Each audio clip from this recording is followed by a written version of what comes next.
네, 2021년 우리 군포 번영교회 목표가 뭐죠? 닮음과 섬김입니다. 우리가 주님을 닮아가기 위해서 해야 될 가장 기본적이면서 중요한 일이 있습니다. 그게 뭘까요? 주님을 닮아가기 위해서 해야 되는 기본적이면서 중요한 일. 그것은 바로 주님을 아는 것입니다. 주님을 아는 것. 그러니까 주님을 알아야 주님을 닮아가죠. 그렇죠? 그래서 우리가 주님을 닮기 위해서는 주님을 알아가는 일에 힘을 써야 됩니다. 이 교회라고 하는 것은 구원받은 성도들이 각각 머리이신 예수 그리스도에 붙어서 하나로 연결되어 있는 그런 구성체라고 말할 수가 있습니다. 그렇죠? 그러기에 이 교회를 이루고 있는 구성체인 각각의 성도들이 무엇보다 이 머리이신 예수 그리스도를 아는 일에 또 그분을 믿는 일에 서로 일치를 해야 됩니다.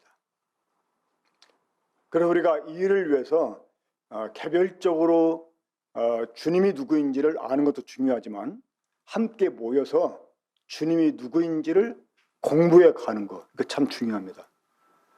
우리가 같은 말을 하고 같은 마음을 가지고 같은 이 보조를 맞춰서 주님을 이렇게 섬겨가려면 똑같은 믿음을 가져야 되는 거예요. 그러니까 주님을 아는 일에 또 주님을 이렇게 믿는 일에 어느 정도의 차이는 있을 수가 있지만 그러나 그 커다란 윤곽 속에서는 우리가 서로 일치를 해야만 된다고 하는 것입니다. 그게 같지 않으면 안 됩니다. 그래서 저는 오늘 이 시간 그 요한계시록 2장과 3장에 기록된 이 소아시아에 있는 7 교회들에게 그 보내어진 편지 속에 나타나 있는 주님 모습, 그러니까 이제 주님이 친히 자신의 모습을 말씀해 주신 것이죠. 그 주님 모습을 통해서 우리가 함께 알아가야 되고 우리가 함께 믿어야 되는 그런 주님이 어떤 분인지를 좀 말씀을 드리도록 하겠습니다. 소아시아라고 불리는 지역은 과거 옛날에는 그냥 아시아라고 불렸습니다. 지금의 그 터키, 그 아나톨리아 반도에 위치해 있는 그 아시아, 지금 이제 그 아시아라고 하는 커다란 대륙이 따로 별도로 분류가 되어 있기 때문에 이제 그 아시아와 이렇게 따로 이렇게 분리해서 이제 취급을 하기 위해서 소아시아라고 이름을 지금 이제 부르고 있습니다. 자, 주님이 그 소아시아 지역에 있는 7 교회들에게 그 편지를 보내게 하셨고, 그리고 그 편지 서두마다 각 교회들에게 보내는 편지 서두마다 주님이 어떤 분이심을 친히 말씀해 주셨습니다. 이 각 교회들에게 주님이 보내신 편지 서두에 주님 자신이 어떤 분인지를 친히 말씀해 주셨을 때 주님은 그 교회를 칭찬할 내용 또 그 교회를 책망할 내용들을 미리 염두에 두시고 거기에 알맞게 주님이 어떤 분인지를 말씀해 주셨다고 하는 것입니다. 그래서 이 각 교회들에게 보여진 주님 모습을 보면 그 교회를 칭찬하는 혹은 격려하는 그러한 그 내용 속에 아니면 반대로 이 책망이나 이 경고하는 이 내용과 그 모습이 관련됐다 하는 것을 우리가 알 수 있게 됩니다. 이 칭찬에는 긍정적인 모습으로 적용이 가능하고 반대로 이 책망에는 그 책망과 상반된 이런 모습으로 적용이 가능을 보게 됩니다. 우리가 각 교회의 모습에 따라서 주님이 어떤 분인지를 말씀해 주신 것을 보게 될 때 한 가지 알 수 있게 되는 게 있습니다. 뭐냐? 주님은 각 교회들의 어떠함을 잘 알고 계신다는 것입니다. 그러니까 그 교회마다 어떠한지 주님이 자세히 아시기 때문에 거기에 맞춰가지고 주님 모습을 나타내 주셨다고 하는 것입니다. 자, 이 소아시아 지방에 있는 7교회. 자, 교회 이름들 여러분 다 기억하시죠? 맨 처음에 한번 차례대로 말씀해 볼까요? 첫째는 에베소 교회, 둘째는 서머나 교회, 셋째는 버가모 교회, 넷째는 두아디라 교회, 다섯째는 사대 교회, 여섯째는 빌라델피아 교회, 일곱 번째는 라오디게아 교회죠. 라오디게아. 근데 이 7교회 가운데 책망은 없고 칭찬만 있는 교회가 있습니다. 두 군데가 있습니다. 하나는 서머나 교회, 하나는 빌라델피아 교회입니다. 그리고 반대로 칭찬은 없고 책망만 있는 교회가 또 두 군데가 있습니다. 하나는 사대 교회, 하나는 라오디게아 교회입니다. 자, 이 소아시아 지방에 있던 7교회, 그 7교회를 우리가 어떻게 해석을 하고 적용을 시켜야 되느냐 하는 이 문제 좀 잠깐 다룬 뒤에 말씀드리겠습니다. 전한 때 이 소아시아에 있는 7교회를 그 역사 속에서 시대별로 나타나는 교회로 좀 적용을 시켜본 적이 있었어요. 근데 기가 막히게 그럴듯하게 해석이 됩니다. 그러니까 이 에베소 교회는 교부 시대, 그러니까 이 사도들이 죽고 이 사도들의 바로 직속 제자였던 그런 사람들을 이제 속사도라고 말합니다. 그런 사람들이 살고 있던 시대를 속사도 시대라고 말해요. 그리고 이제 속사도 시대가 끝나고 나면 오는 게 교부 시대입니다. 그러니까 교회사적으로 그렇게 분류를 합니다. 근데 이 사도들이 죽고 속사도도 죽은 뒤에 이 교부 시대가 왔을 때 그 당시의 교회의 모습, 그게 에베소 교회다 이렇게 이제 사람들이 말을 합니다. 그리고 이제 이 서머나 교회는 기독교가 로마 황제 이 10대에 걸쳐 가지고 아주 심한 박해를 당합니다. 특별히 그 서머나 교회에 하신 말씀 가운데 너희가 10일 동안 환난을 당할 거다. 그래서 그 10일이 이제 그 로마 황제 10대에 걸쳐서 교회가 심한 박해를 받을 것을 말씀한다 이렇게 생각을 했습니다. 그런 다음에 그 버가모 교회.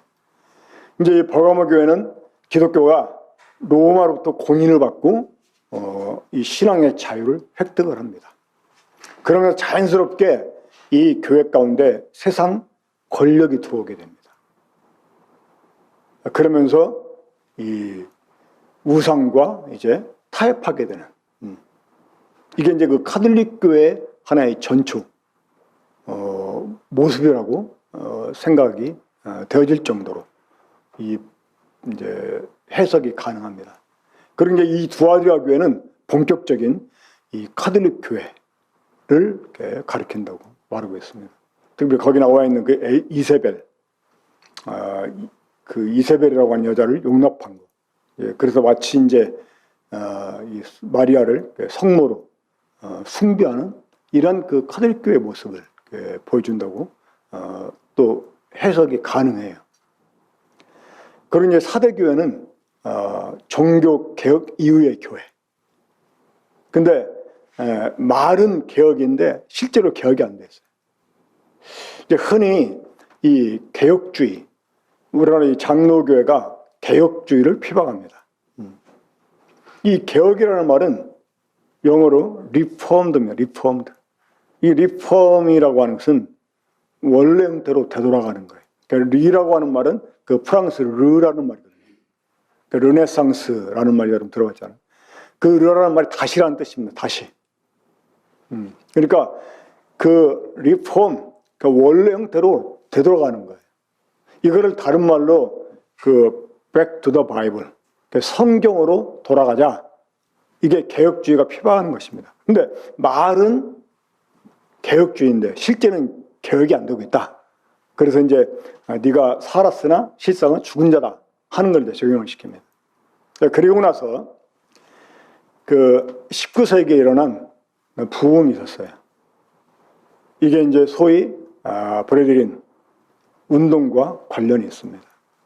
이때 이 복음만 밝혀졌는데 여기에 더해서 교회까지 밝혀지는 시대.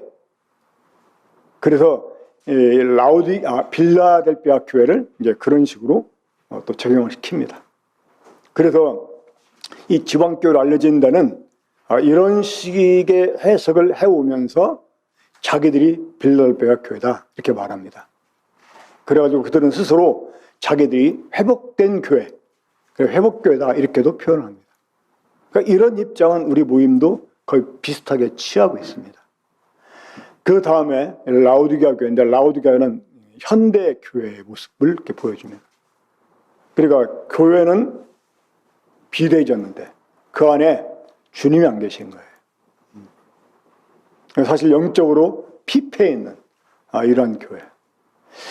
그런데 이렇게 해석을 하면 어때요? 이렇게 해석을 하면 아주 그럴듯하게 해석이 됩니다.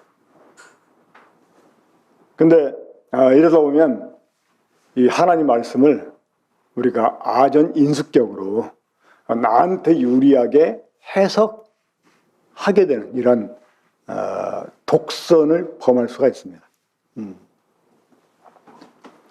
그 자기들이 바로 빌라델피아 교회다 이렇게 말하는, 우리가 바로 회복된 교회다 이렇게 말하는 그런 사람들을 소위 이 독선주의자들 해서 익스클루시브라고 하는, 익스클루시브.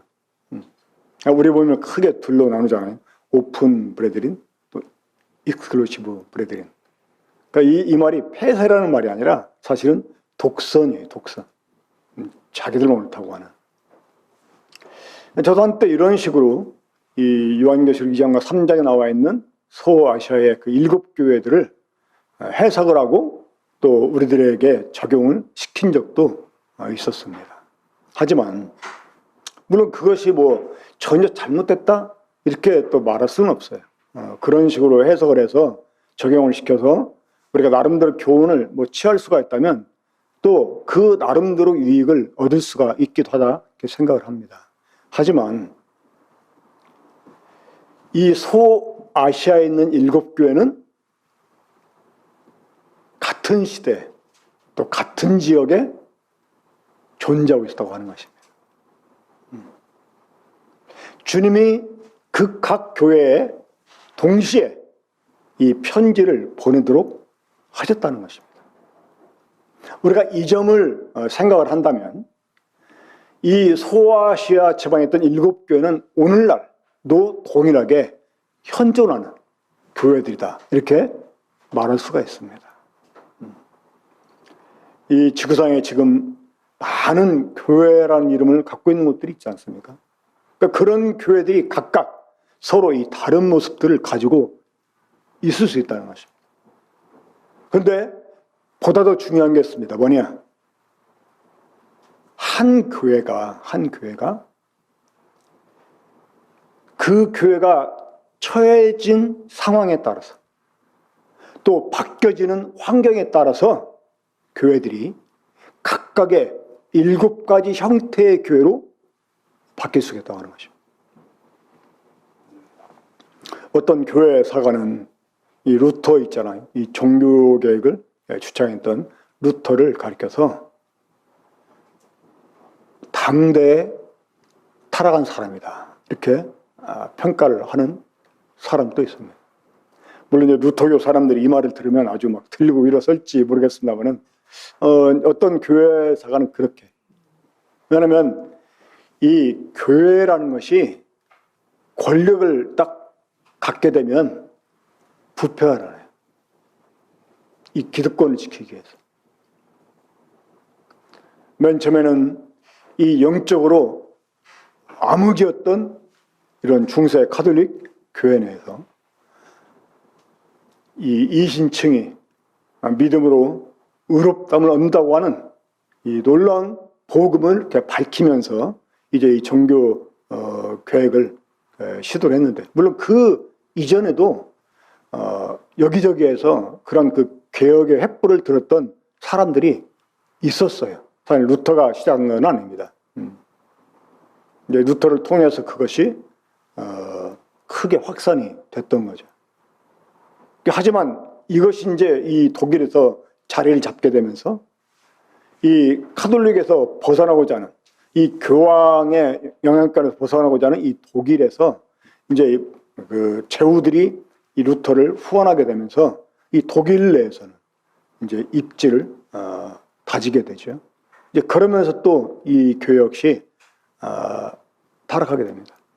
오늘날 이 개혁교회를 표방하는 많은 이 교회들 가운데서도 사실 껍데기만 다를 뿐 내용을 보면 이 중세 카톨릭 교회나 다를 바가 없는 그런 모습들을 얼마든지 우리가 찾아볼 수가 있습니다. 그렇기 때문에 한 지역교회가 처하게 되는 상황이나 또 뒤바뀌어지는 환경에 따라서 또 다른 모습들로 바뀔 수도 있다고 하는 것입니다. 그러니까 우리가 이런 점들을 생각을 하고 이 소아시아에 있는 7교회들을 우리가 바라보고 또 그 교회를 향해서 주님이 나타내 주신 주님의 모습을 생각하면서 우리도 정말 이 교훈을 제대로 받아야 됩니다. 주님이 지금 우리 교회를 어떻게 평가하고 계시는지, 우리가 어떤 교회로 뒤바뀌어지길 바라는지, 이걸 우리가 교훈을 받아야 됩니다. 자, 그러면 간단하게 일단 저는 오늘 이 시간 그 제한된 시간 속에서 각 교회에게 말씀해 주신 주님의 모습을 위주로 좀 말씀드리겠습니다. 그래서 이제 그 모습과 관련해서 그 또 교회의 모습도 또 잠깐 살펴보는 시간을 갖도록 하겠습니다. 먼저 에베소 교회 보겠습니다. 자, 에베소 교회 우리 요한계시록 2장 봅니다. 자, 1절 한 절만 먼저 읽겠습니다. 에베소 교회 사자에게 편지하라. 오른손에 있는 7뼈를 붙잡고 7근 촛대 사이를 거니는 이가 이르시되. 자, 우리 주님이 이 에베소 교회를 향해서 주님의 모습을 어떻게 나타내 주셨습니까? 오른손에 있는 7뼈를 붙잡고, 이 7뼈는 주님의 그 사자들을 가리킵니다. 그러니까 주님의 종들을 가리킵니다. 이거는 제가 해석하는 게 아니고 1장에 그렇게 해석이 되어 있어요. 주님이 주님의 오른손으로 주님의 종들을 붙잡고 계십니다. 각 교회의 그 일꾼들을 주님이 붙잡고 있다고 하는 것입니다. 그리고 7금 촛대 사이를 거니시느니, 이 촛대는 이 교회를 상징합니다. 그러니까 주님은 이 교회 사이마다 또 교회 내에서 성도 사이마다 주님은 이렇게 왕래하시는 그런 분이십니다. 그러니까 주님은 이 교회 일꾼들의 형편을, 그리고 교회의 모든 그 성도들의 사정을 다 헤아리고 계시다는 것입니다.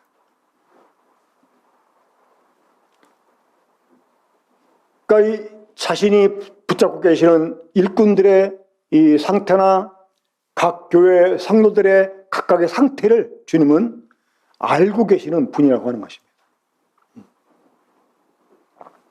그래서 그 교회가 뭘 잘하고 있는지, 그 교회 어떤 모습이 옳고 좋은지도 아시고, 그런 반면에 그 교회의 또 단점이 무엇인지, 어두운 면이 무엇인지도 다 알고 계시다는 것입니다. 자, 우리가 잘 아는 대로 에베소 교회는 어떤 문제가 있었습니까? 자, 먼저 이 교회에 가지고 있는 이 긍정적인 면을 보겠습니다. 그 2절을 보면, 내가 내 행위와 수고와 내 인내를 알고 또 악한 자들을 용납하지 아니한 것과 자칭 사도라 하되 아닌 자들 시험하여 그의 거짓된 것을 내가 드러낸 것과 또 내가 참고 내 이름을 위하여 견디고 게으르지 아니한 것을 아노라. 저 뒤에 보죠. 6절입니다. 오직 내게 이것이 있으니 내가 니골라당의 행위를 미워하는도다. 나도 이것을 미워하노라. 자, 사실 이 에베소 교회는 어떤 면에서 보면 상당히 참 특출난 교회였습니다. 어떤 면에서? 이 진리 면에서. 어떻게 보면 이 에베소 교회는 정말 충직한 교회였다, 이렇게 말할 수가 있습니다. 사도 바울이 로마에 갇힌 몸이 됐을 때 그는 에베소 교회에 편지를 써 보내게 됩니다. 왜 에베소 교회에게 편지를 그가 바로 써서 보냈을까? 사실 그 로마에 가기 전에 예루살렘에 갔었잖아요.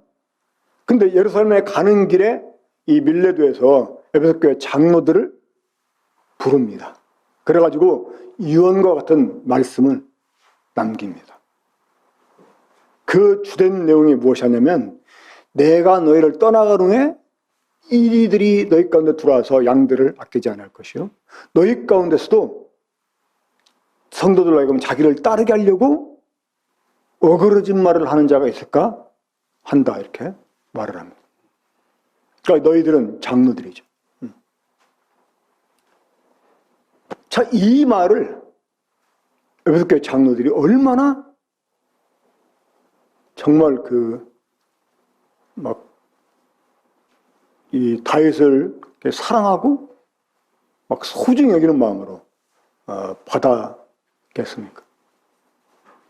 이 바알과 헤어질 때 서로 끌어안고 이 에베소 교회 장로들이 울었다고 했어요. 이 얼굴을 다시 보지 못할 수도 있다 하는 그 말 때문에 이 바울의 목을 끌어안고 울었다고 그랬어요. 그러니 그 바울이 남긴 말을 에베소 교회 장로들이 얼마나 정말 진중하게 마음에 두었겠습니까? 자, 이러다 보니까 어때요? 외부에서 형제라는 사람이 들어온다 그러면 어떤 태도를 보였을까요?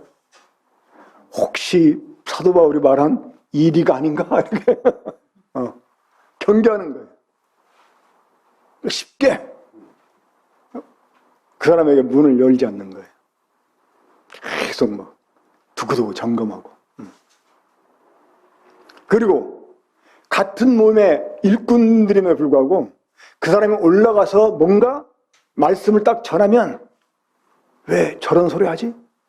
무슨 의도로 하는 거야? 막 하면서 또 성도들과 교제에도 지금 왜 저렇게 저 성도한테 가까이 하지? 이러면서 서로 경계하는 이런 태도를 보이는 거예요. 여러분, 이것은 너무나 당연한 일입니다. 그만큼 이들이 바울의 말을 무겁게 받았기 때문인 것이에요. 그렇죠? 그런데 그러한 반면에 우리가 잃어버려서는 안 되는 것들이 있죠. 무엇입니까? 바로 성도 사랑입니다. 형제 사랑이죠. 근데 애석하게도 에베소 교회는 이 형제 사랑을 잃어버려요. 그러니까 한쪽으로만 치우치는 거예요. 자, 특별히 우리 주님은 일꾼들만 붙잡고 있는 것이 아닙니다. 주님은 각 성도 사이사이를 왕래하는 그런 분이세요. 주님은 교회 모든 성도들을 일일이 다 돌아봐 주시는 그런 분이라고 하는 것입니다.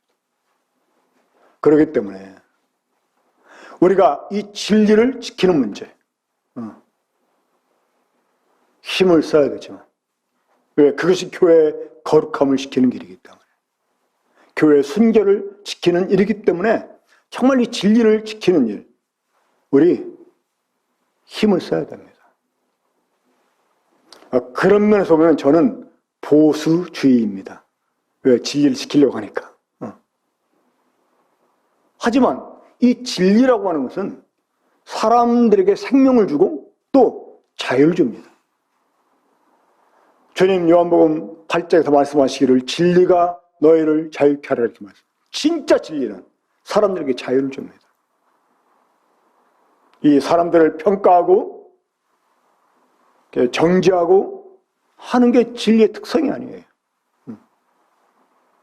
진리는 사람을 살리게 하는 것이고 사람에게 자유를 주고자 하는 것입니다. 그러니까 진리를 바로 하는 사람은 그래요. 외부에서 오는 사람 우리 경계를 해야 됩니다. 어느 정도 또 시험도 해봐야 됩니다. 특히 일꾼을 세울 때는 더 시험을 해봐야 됩니다. 하지만 그것이 그 사람에게 정말 그 기회를 주지 않는 것으로 끝나버리게 해서는 안 된다고 하는 것이죠. 그리고 너무나 지나치게 예민하게 이 성도들의 그 말에 대해서 그리고 민감하게 작용을 할 필요가 없습니다. 제가 대전 내동교에 있을 때 가만히 보니까 그 대전 내동교회가 여러 번 이렇게 막 좀 분리가 되고 어려움을 겪었던 교회였었거든요. 그러다 보니까 성도들끼리 서로 상처를 많이 주고받아가지고 그 후유증이 남아있는 거예요. 근데 한번 어떤 형제님이 저한테 와가지고 다른 형제에 대해서 막 불만을 얘기하더라고요. 그러면 분개하고.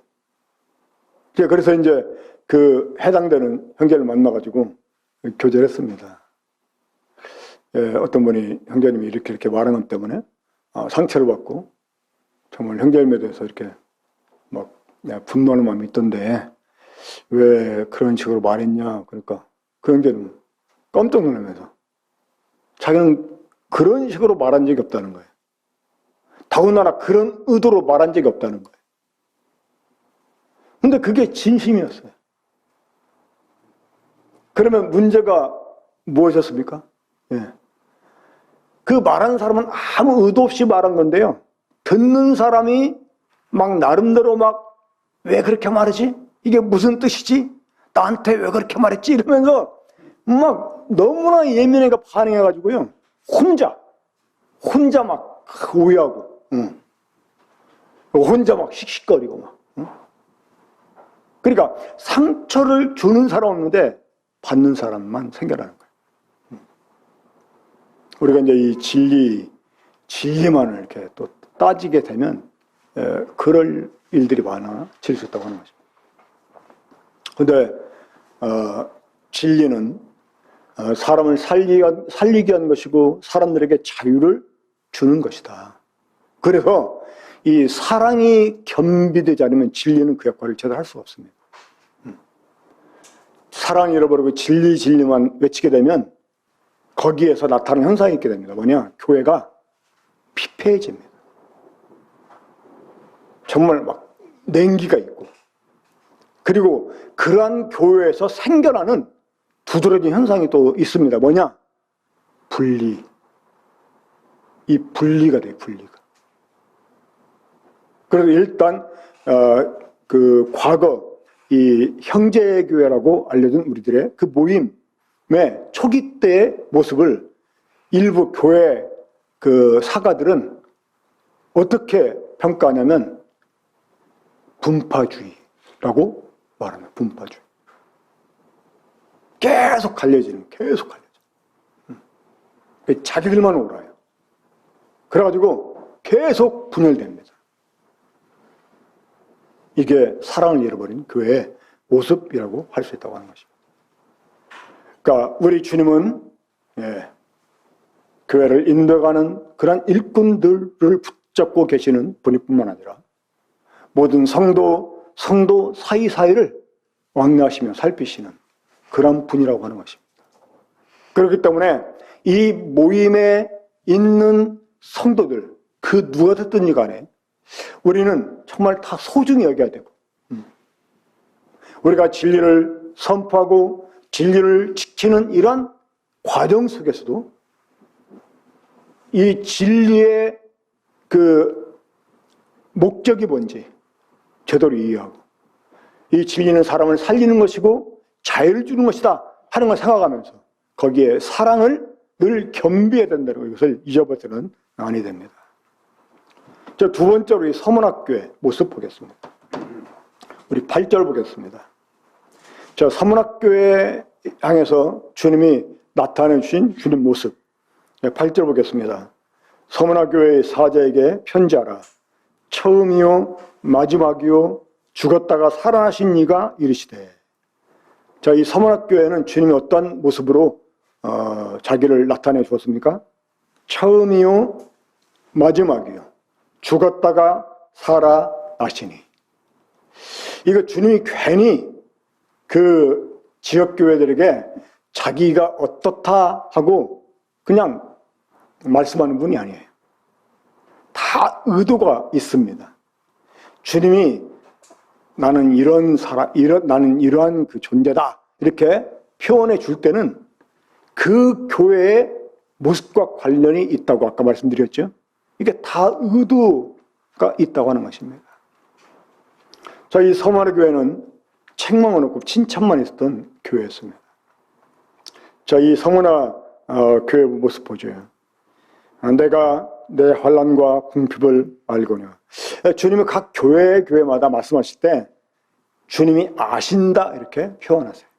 그러니까 주님은 각 교회의 형편을, 처지를, 모습을 아주 상세하게 알고 계시는 분이십니다. 내가 내 환난과 궁핍을 알거니와 실상은 내가 부유한 자니라. 이 서머나 교회는 이제 그 황제 숭배가 아주 강력했던 그런 지역이었던 교회였습니다. 지금의 그 이즈미르라고 하는 이제 도시에 있었던 그런 곳이었는데, 이 서머나 교회가 위치했던 이 지역은 한 번도 도시가 이렇게 망한 적이 없어요. 물론 이제 뭐 다른 나라들이 정복해 들어오고 그런 일은 있어서도 그런 그 과정 속에서도 계속 그 융성했던, 번성했던 이런 도시였습니다. 이제 그러다 보니까 어때요? 그러다 보니까 상대적으로 교회는 항상 가난하게 또 그 아주 약하게 보일 수밖에 없었어요. 하지만 우리 주님은 이러한 교회를 향해서 내가 실상은 부유하다 이렇게 표현해 주십니다. 저희 서머나 교회에게는 아주 극심한 이런 환난이 주어졌어요. 목숨을 내놔야 될 정도로, 그러니까 목숨을 내놓지 않으면 믿음을 지킬 수 없는 이러한. 주님 이런 교회를 향해서 주님이 어떤 분인지를 이렇게 표현해 주셨습니다. 처음이며 마지막이에요. 죽었다가 살아나신 이. 이제 뭐 그 주님의 이러한 그 말씀을 보면 어찌 보면 약간 평범하고 상투적인 말일 수도 있겠다 이렇게 생각이 될 수 있습니다. 처음이요 나중이고 죽었다가 살아나니, 그러니까 너희도 죽도록 충성해라. 그러면 나처럼 부활할 수 있다. 내가 생명명령을 줄 것이다. 이렇게 정말 평범하면서 어찌 보면 상투적인 이런 표현일 수도 있어요. 사실 그렇기도 합니다.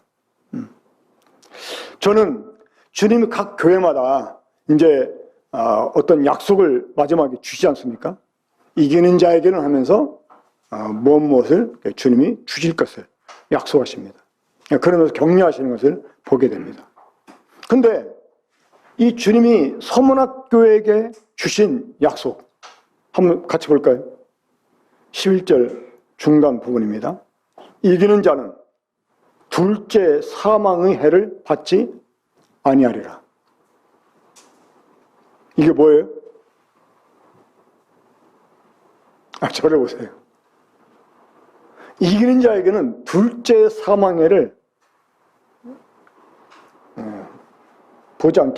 받지 않게 하겠다는 거예요. 이거 좀 죄송한 표현인데, 이게 뭔 말이에요? 이게 무슨 상이에요? 이기는 자에게는 둘째 사망해를 받지 않겠다. 우리 가운데서 둘째 사망해를 받을 사람이 누가 있습니까? 구원받은 사람이면 둘째 사망해를 받지 않는 건 당연한 거 아닙니까? 그렇죠? 근데 이기는 자에게 주신다고? 아니, 다른 교회는 이기는 자에게는 뭐 나와 함께 보지 않게 주겠다, 뭐 이렇게 말씀하고, 이기는 자는 뭐 나와 함께 막 이렇게 보지 않는 자 통치하게 할 것이다, 막 이렇게 말씀하기도 하고 그랬는데, 죽도록 충성하라 이러면서, 그래서 목숨 바쳤어요. 목숨 바쳤는데 그런 사람한테, 이기는 자에게는 둘째 사망해를 받지 않게 해주겠다는 거예요. 이게 무슨 말이냐고요?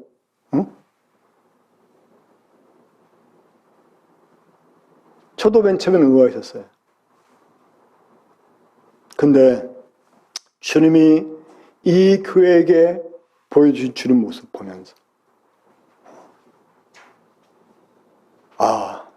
우리의 신앙이 어떠해야 되는지를 이렇게 깨닫게 됩니다. 주님은 처음이요 나유신 분이에요. 이분은 시작되시면서 끝이 되십니다. 자, 이 말을 우리가 다른 말로 이렇게 이해할 수 있습니다.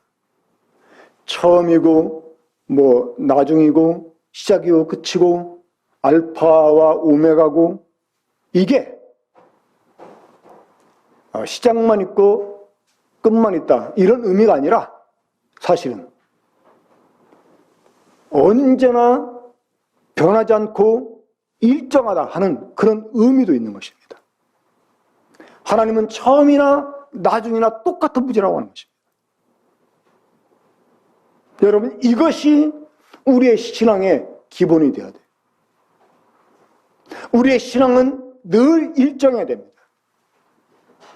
우리의 환경에 따라서 변화되는 것이 아니라, 우리의 처지가 바뀌어짐에 따라서 우리의 신앙이 바뀌는 게 아니라, 신앙은 항상 일정해야 된다는 거예요. 일정해야 돼요. 우리가 믿음을 지키기 위해서 죽임을 당했어요. 순교를 당했어요. 무슨 특별 대우를 해줘야 됩니까? 우리가 주님 때문에 우리 목숨을 버렸다고 해서 특별한 대우를 해줘야 되나, 그 말입니다. 아닙니다. 그건 너무나 당연한 것이라는 거예요.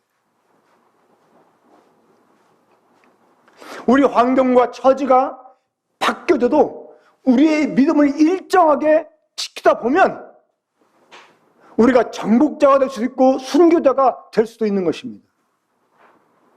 거기에 따라서 주님 우리들에게 특별한 것을 주지 않는다 할지라도 그건 너무나 당연한 일이라고 하는 거예요.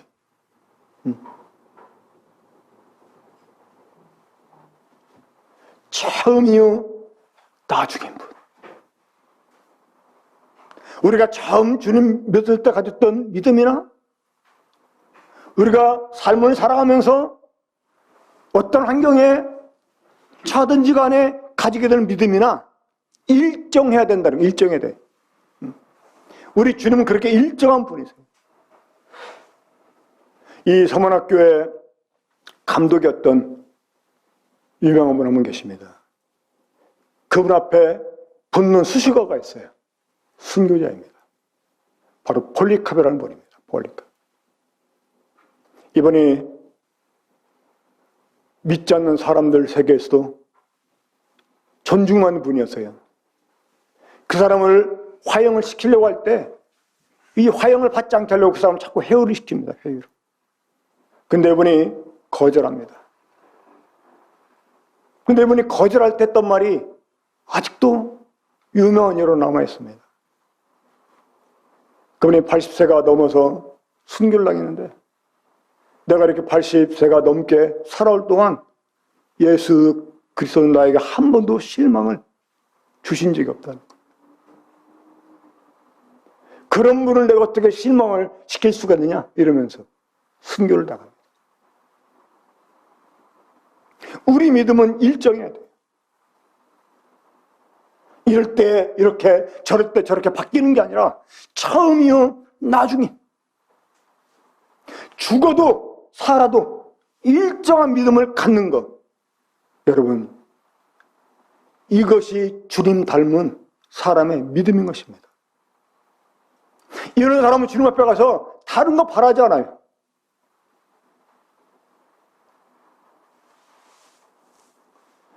여러분, 야구 시합을 하는데 처음부터 10대 이렇게 9로 이기고 딱 끝맺음 하는 거나, 응? 9대 5로 지고 있다가 9회 말, 응? 역전해가지고 10대 9로 이기나, 이긴 건 똑같은 거예요. 그래 안 그래요?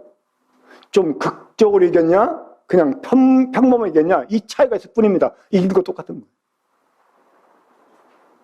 10대 5로 처음부터 이기면 평범한 거고, 마지막에 뒤집어서 이기면, 응? 더 상을 받아도 그런 거 아니잖아요. 그렇죠? 그러니까 이기는 자에게는 둘째 사망의 해를 받지 않게 하겠다. 에이, 그럴 수가 있어요. 뭐 누구나 그런 거 아니에요? 그럴 수 있어요. 하지만 똑같이 둘째 사망의 해를 받지 아니어야 돼요. 이 사람들에게는. 북계들은 훈장이 있습니다. 순교자라는 것입니다. 순교자. 같은 상을 받아도 다른 것이죠. 똑같이 이겼어도 더 짜릿하게 이길 수 있는 거예요. 자, 세 번째로 이 버가모 교회.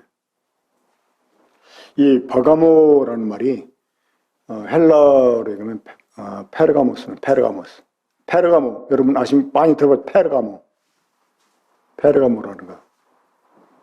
이 버가모 교회. 이 버가모 교회도 이 황제의 숭배가 아주 열렸던 것입니다. 언젠가 기회가 되면 각 교회마다 말씀을 좀 나누는 시간 가지면 좋겠다고 생각이 들기도 합니다. 자, 이 버가모 교회에게 보여진 주님 모습 보겠습니다. 12절입니다. 2장 12절. 버가모 교회의 사자에게 편자라, 좌우에 날선 검을 가지시니가 이르시되. 좌우에 날선 검을 가지시니가 이르시되. 자, 이 버가모 교회가 주님께 칭찬받는 게 있었습니다. 자, 그 13절 보겠습니다. 내가 어디에 사는지를 내가 아노니 거기는 사탄의 권자가 있는 데라.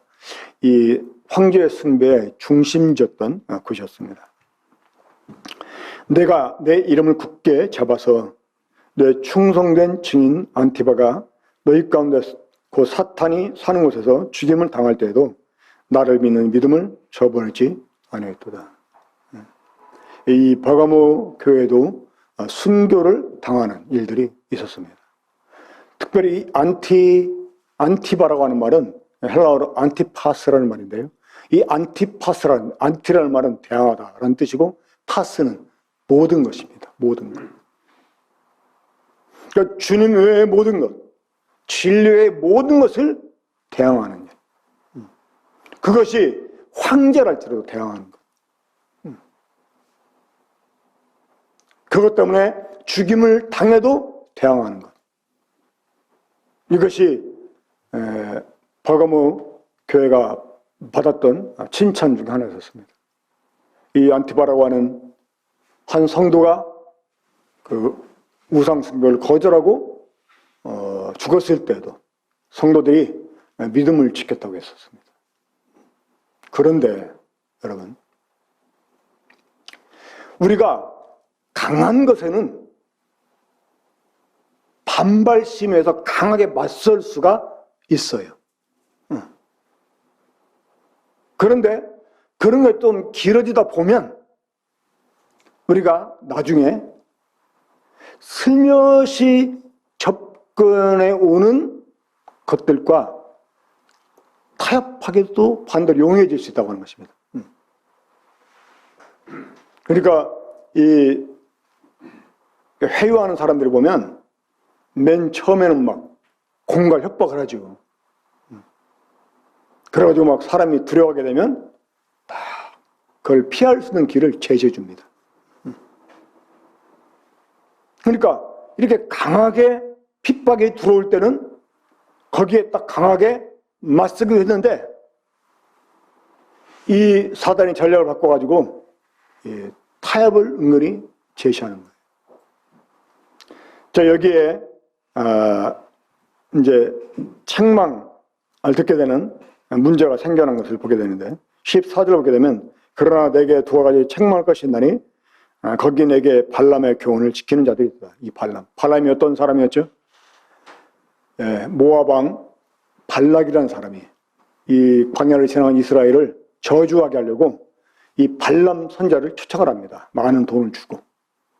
근데 이 발람이 이스라엘을 보고 발락의 요구대로 저주를 해야 되는데 하나님이 오히려 이스라엘을 축복하게 합니다. 이것 때문에 발락이 화를 냅니다. 그런데 발람이 하나님이 축복하게 하는데 어떻게 내가 저주하냐 이러면서 3번을 연거푸 축복을 해요. 근데 자기도 돈 먹은 게 있는데 미안하잖아요. 해가지고 이 발락한테 한 가지 개교를 가르칩니다. 그 개교가 뭐였냐면 이스라엘은 절대로 누구도 저주할 수 없고 망하게 할 수 없다. 이스라엘을 망하게 하는 방법은 딱 하나다. 뭐냐? 그들을 보호하는 하나님이 그들을 치게 만들어야 된다. 그럼 그들을 치게 하는 게 뭐냐? 그들로 하여금 영적 간음을 행하게 하는 거예요. 우상과 교제하게 하는 거예요. 그래가지고 그 발람의 계기를 듣고 발락이 이 모압 신전에 있는 여자들을 데려다가 이스라엘 사람들이 지나가는 길목에 세워놓고 이스라엘 남자를 유혹하게 합니다. 그 유혹에 넘어간 남자들이 그 여자를 따라가지고 그 이방 신전에 가게 되고 거기에 드려졌던 우상의 제물을 먹게 됩니다. 그러면 하나님의 이 진노를 격발을 시킵니다. 그때 하나님이 이스라엘 사람들을 막 쳐서 죽게 만들죠. 그러니까 이 버가모 교회에 이런 발람의 교훈을 따르는 자가 있었다고 하는 것입니다. 그러니까 자연스럽게 이 세상의 것이 교회 가운데 들어오는 거예요.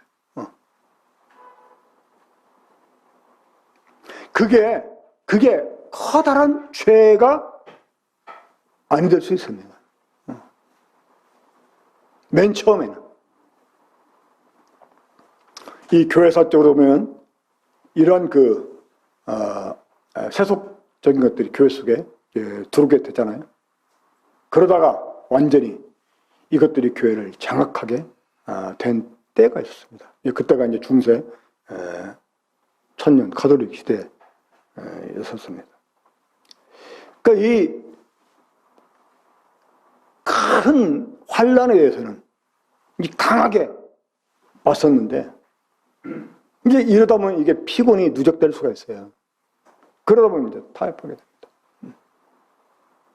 사실 지금 우리도 약간 그런 모습 보이잖아요.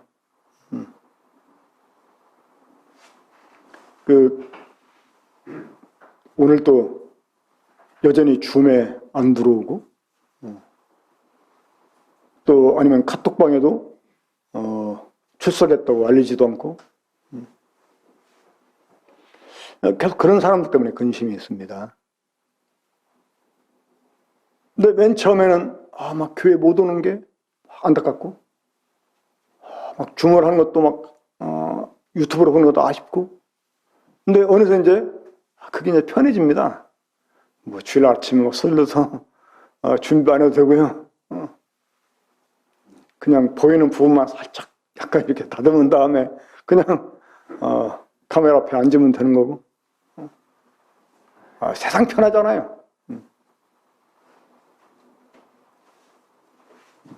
이제 그러다 보면 그것도 말씀 올릴 거니까 나중에 들으면 되지. 그럴 수 있어요.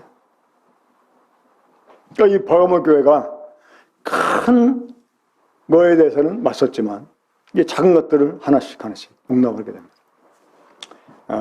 뒤에 나오는 이 니골라당의 교훈은, 이제 니골라당의 행위는, 이 니골라라는 말은 백성을 이기다 하는 그런 의미가 있다고 그래요.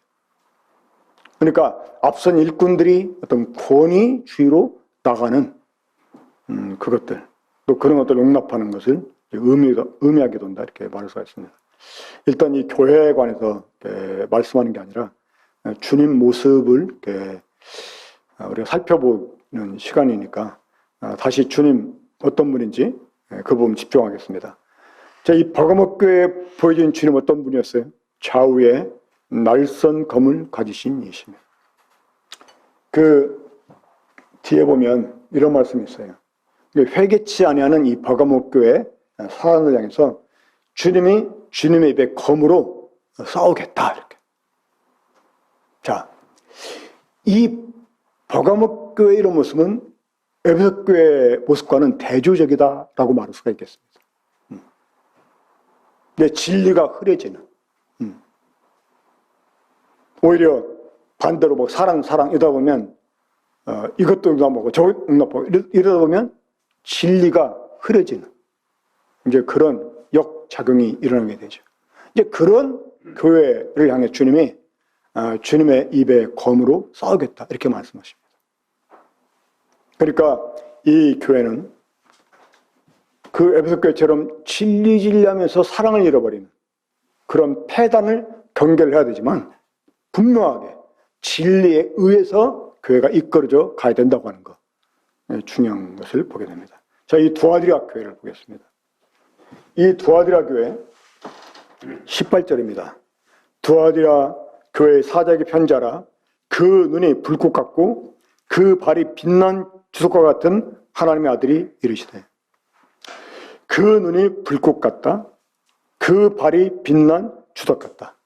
이 주석은 심판을 상징을 합니다. 주님이 이 자신의 교회를 불꽃 같은 눈으로 이렇게 살펴보십니다. 주님이 교회 성도 하나를 이 불꽃 같은 눈으로 살펴보세요.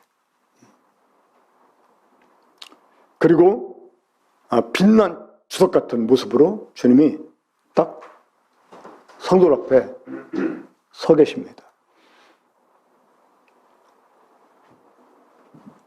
이 두아디라 교회는 많은 부분의 칭찬을 받은 교회였어요. 그러니까 행위적으로도 정말 칭찬받을 요소를 많이 갖고 있는 교회였어요. 오늘날 세상이 교회는 이러해야 돼 라고 평가를 받을 만한, 칭찬을 받을 만한 이런 요소를 가지고 있는 교회였어요. 어쩌면 오늘날 카톨릭 교회 같은, 사람들이 많이 좋아하잖아요.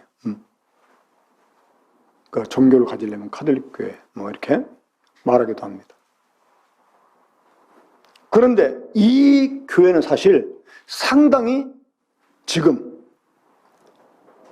아주 막 급박한 이런 상태에 직면해 있었다고 합니다. 급박한 상태는 어떤 상태냐? 우리 주님께서 그 교회를 심판할 수도 있음을 의미할 정도로. 그러니까 주님 불꽃 같은 눈동자를 보시는 거예요.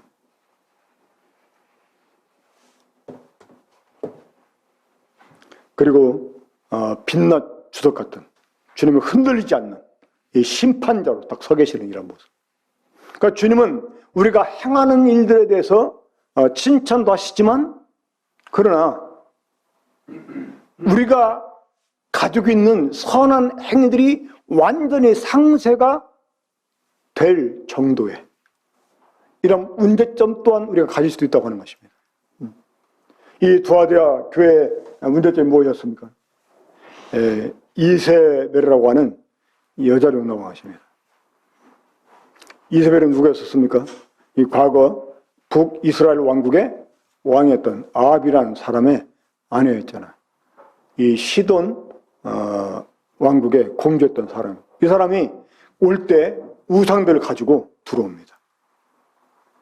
그러면서 이스라엘에게 바알을 숭배하게, 아세라를 숭배하게 이렇게 만든 그러한 원흉이라고 할 수 있는 거예요. 그러니까 그러한 여자를 교회가 용납했다고 하는 것입니다. 그러니까 완전히 교회에 이제 우상이 자리를 잡고 이제 우상이 판을 치는 거예요. 근데 표면적으로는 주님 이름으로 이게 선행을 많이 행하는 것입니다. 하지만 내면은 이미 진리는 없어요.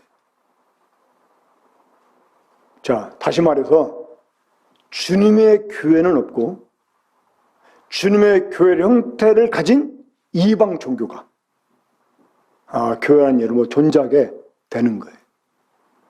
하지만 물론 그런 교회 속에도 구원받은 성도가 있긴 합니다. 순전하게 그냥 하나님 찾는 마음으로 있는 사람들이 있을 수 있어요. 하지만 집단적으로는 주님께서 그런 교회를 심판하신다고 하는 것입니다. 근데 우리도 자칫 못하면 교회가 세상의 빛과 소금이 돼야지, 우리도 이웃에게 선행을 해야 돼 하면서 막 그쪽으로 많이 열을 올리면서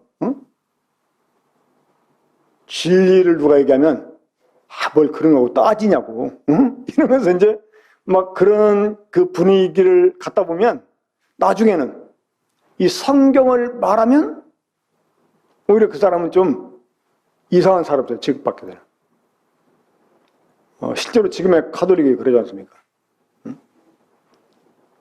그 사람들은 성경보다 교회 전통을 우위에 둡니다. 왜? 교회가 생긴 다음에 성경이 생겼다 이거야. 그러니까 이 성경의 전통보다 성경보다 교회 전통이 중요하다. 이래가지고 자기들이 중시하는 전통과 성경 말씀이 좀 상반되면 그 말씀 자체를 무시해버립니다. 그러나 주님이 그러한 교회를 심판하신다는 사실 알아야 됩니다. 자, 이 사대교회 모습 보겠습니다. 시간이 많이 지났는데 빨리 좀 서둘러서 말씀드리겠습니다. 자, 이 사대교회. 자, 3장 1절 보면 사대교회의 사자에게 편자라 하나님의 7 영과 7 별을 가지신 이가 이르시되 내가 내 행위를 아노니 내가 살았다는 이름은 가졌으나 죽은 자로다. 자, 우리 주님이 어떤 분이세요? 7 영과 7 별을 가지시니.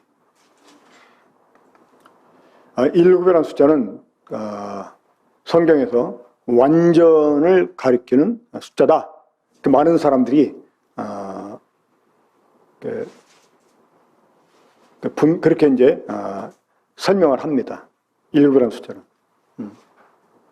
저는 이제 숫자를 가지고 뭐 3은 하나님 숫자, 뭐 1은 하나님의 완전한 숫자, 7은 그 완전한 숫자, 거기 하나 빼는 6자는 뭐 마귀 숫자, 이런 식으로 해서 뭐 666 막 이런 그 설명하는 이 숫자 노름 별로 이렇게 좋아하지는 않습니다.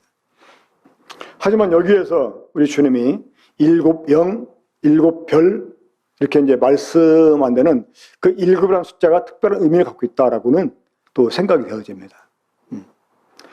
근데 이런 그 주님 모습과 이제 대조가 되는 사대교회의 모습을 비춰보게 되면 이 7 영, 7 별이 뭘 의미하는지를 알게 될 것 같습니다. 특별히 그 2절 중반부로 보게 되면 내 하나님 앞에 내 행위에 온전한 것을 찾지 못하였으니. 그러니까 이 사대교회는 살았다는 이름은 있지만 실상은 죽은 교회. 그래서 어느 것 하나 앞에 완전한 것을 갖고 있지 못하는 거예요.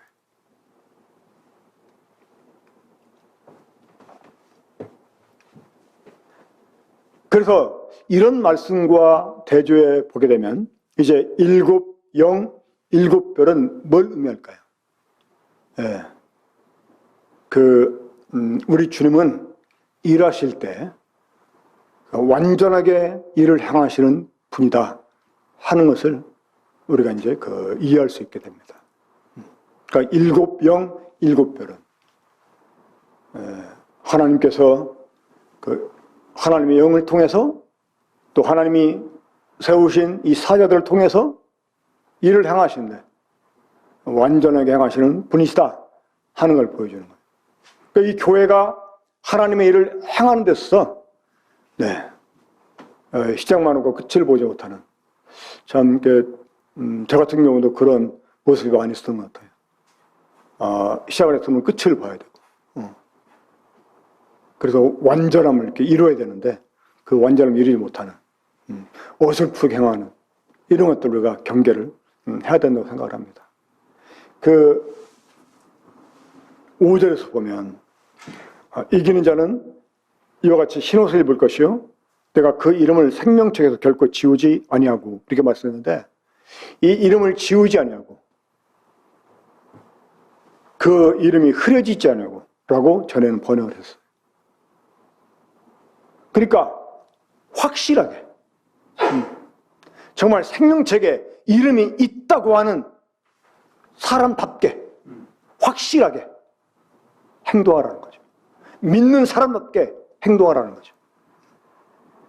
난 말로만 그냥 마음으로만 생각으로만 살아있는 게 아니라 이 하나님의 생명을 얻었다면 정말 삶에서 그 생명을 나타내는 완전한 삶을 살아라 그런 교훈이 되는 것입니다. 이런 의미에서 우리 주님은 7영을 가지신 7별을 가지신 그런 분이라고 하는 것입니다. 자, 빌라델피아 교회에 나타난 주님 모습 보겠습니다. 3장 7절입니다. 빌라델피아 교회의 사자에게 편지하라. 거룩하고 진실하사 다윗의 열쇠를 가지시니 곧 열면 닫을 사람이 없고 닫으면 열 사람이 없는 그가 이르시되. 이 거룩하고 진실하신 주님, 이 다윗의 열쇠를 가지신 주님, 그리고 열면 닫을 사람이 없고 닫으면 열 사람이 없는 그.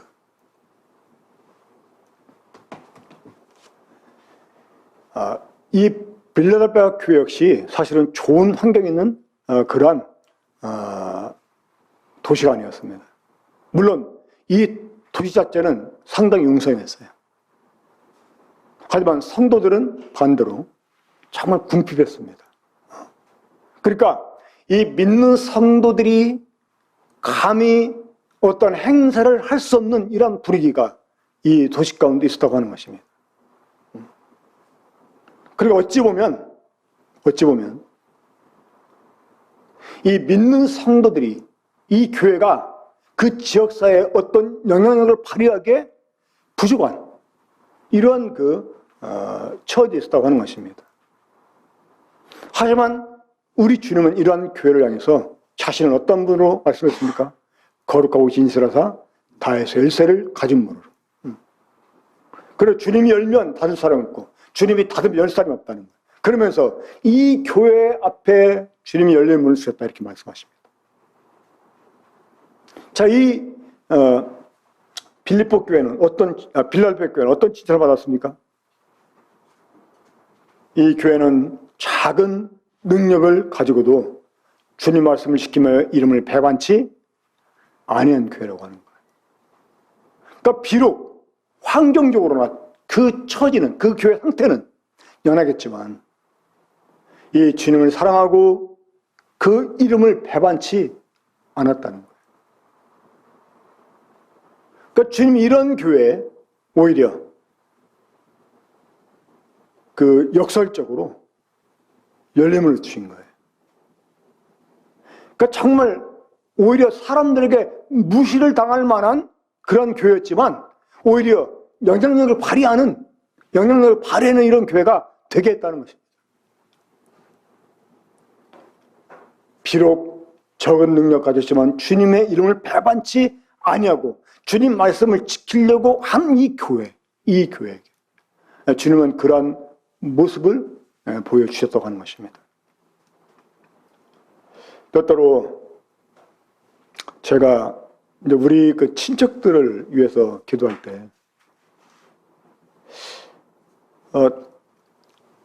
이제 어떤 때는 믿는 사람으로서 이제 그런 친척들을 이렇게 만나거나 또 방문하거나 그러면 뭔가 선물도 좀 탁 이렇게 갖다 앵겨드리고 그리고 뭐 좀 이렇게 대접도 잘 해드리고 그러고 싶은데 돈이 없으니까.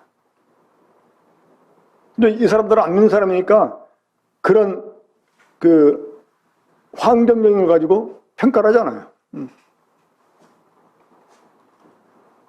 그래서 그때 그 친척들 구원을 위해서 기도할 때 이렇게 기도할 때 주님 저에게도 돈을 좀 주십시오. 그래서 그 친척들에게 이봐라 하나님 믿으니까 이렇게 복을 줬잖냐 하고 좀 그러면 전도하기도 쉽고 그럴 거 아니겠냐고 이렇게 기도할 때가 있어요. 하지만 이것은 제 생각일 뿐이죠. 오히려 내가 정말 세상적으로 힘이 없어도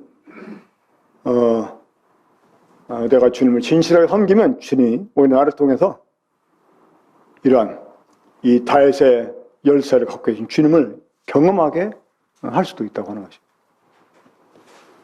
자, 우리 마지막으로 라오디게아 교회에 나타나는 주님 모습 보겠습니다. 14절입니다. 라오디게아 교회의 사자에게 편지하라. 아멘이시오 충성되고 참된 증인이시오 하나님의 창조의 근본이시니가 이르시되. 저 주님이 라오디게아 교회를 향해서 보여주신 주님 모습, 첫 번째 모습이 무엇이었습니까? 다 같이 무엇이었어요? 아멘.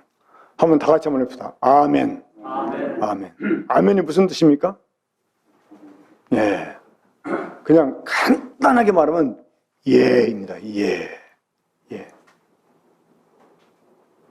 그렇게 되게 해주십시오. 동의합니다. 그런 의미입니다. 아멘. 그 진실로 이렇게 말할 때 아멘, 아멘 이런 말이 사용됐어요.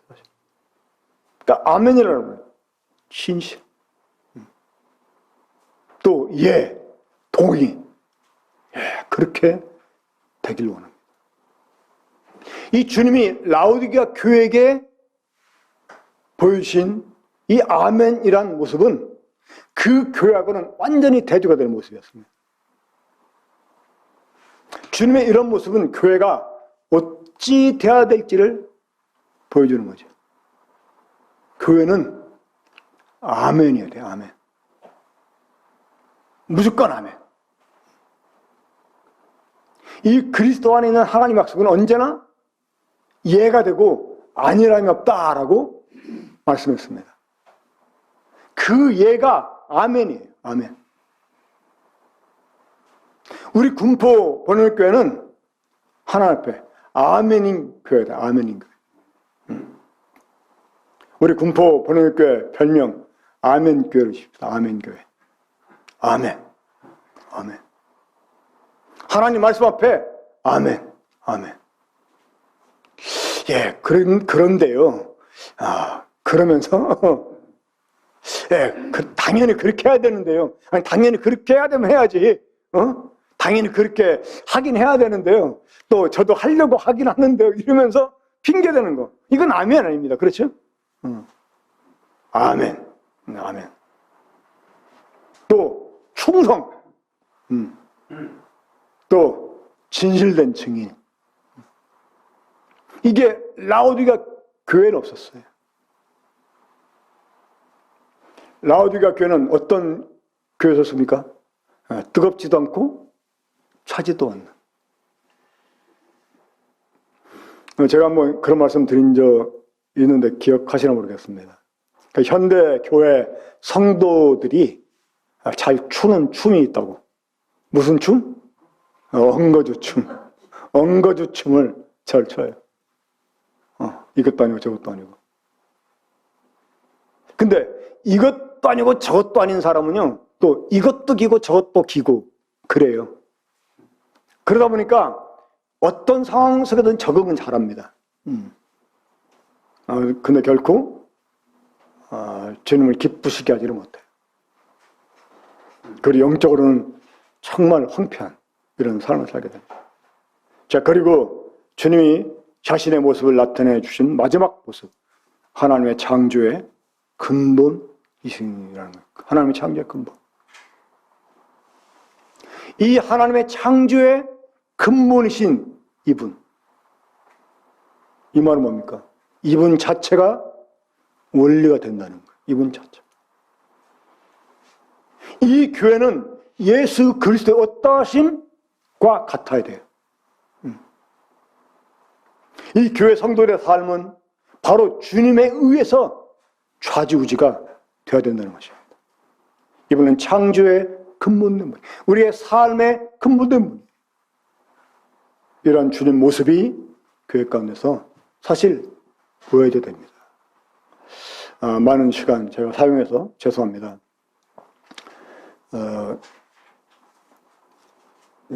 그럼에도 불구하고 제가 더 상세하게 말씀을 드리지 못했습니다.